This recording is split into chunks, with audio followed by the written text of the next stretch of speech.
ইস্কনের রথযাত্রার সূচনা মুখ্যমন্ত্রী শুভেন্দু অধিকারীর। কলকাতায় ইস্কনের রথযাত্রার সূচনা করলেন মুখ্যমন্ত্রী শুভেন্দু অধিকারী। বেলা 12টার পরে ইস্কনে পৌঁছান তিনি। ইস্কন মন্দিরে পুজো দিতেও দেখা যায় মুখ্যমন্ত্রীকে। বৃষ্টির মধ্যে ভিজে সোনার ঝাড়ু দিয়ে রাস্তা পরিষ্কার করেন। তারপর রথের রশিতে টান দিয়ে রথযাত্রা অনুষ্ঠানের শুভ সূচনা করেন।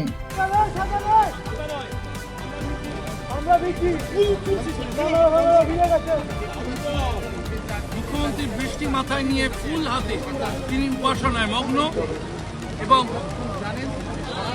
পদ্ম ফুল দিয়ে তিনি রথের ফুলের পাপড়ি দিয়ে রথের পথ চলার সেই পথ কিন্তু ফুলের পাপড়ি দিয়ে সাজাচ্ছেন খোদ মুখ্যমন্ত্রী শুভেন্দু অধিকারী।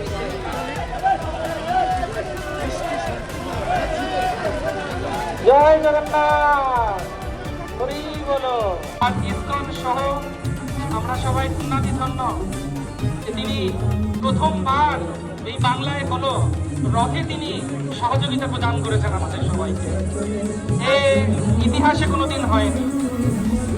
জগন্নাথের অঙ্গবস্ত্র এবং অঙ্গমাল্য আমাদের পূজারী ভগবানের আজ্ঞামালা। ইস্কনের সমস্ত সাধু সন্ত আমি প্রত্যেককে আমার অন্তর থেকে দণ্ডবোধ প্রণাম শ্রদ্ধা নিবেদন করি। পশ্চিমবঙ্গ সরকারের পক্ষ থেকে এই শুভ পবিত্র রথযাত্রা উপলক্ষে আপামর পশ্চিমবঙ্গবাসীকে আমার পক্ষ থেকে সরকারের পক্ষ থেকে আন্তরিক অভিনন্দন জ্ঞাপন করি। আমি ৭১তম কলকাতা রথযাত্রা মহোৎসব, যার পরম্পরা মেনে আমাদের শ্রীলা প্রভুপদ যিনি পূজ্যপাদ এই ভক্তি আন্দোলনকে গোটা পৃথিবীর সমস্ত প্রান্তে ছড়িয়ে দিয়েছেন, তার প্রতিষ্ঠিত ইস্কন কলকাতার পক্ষ থেকে আয়োজন করা হয়।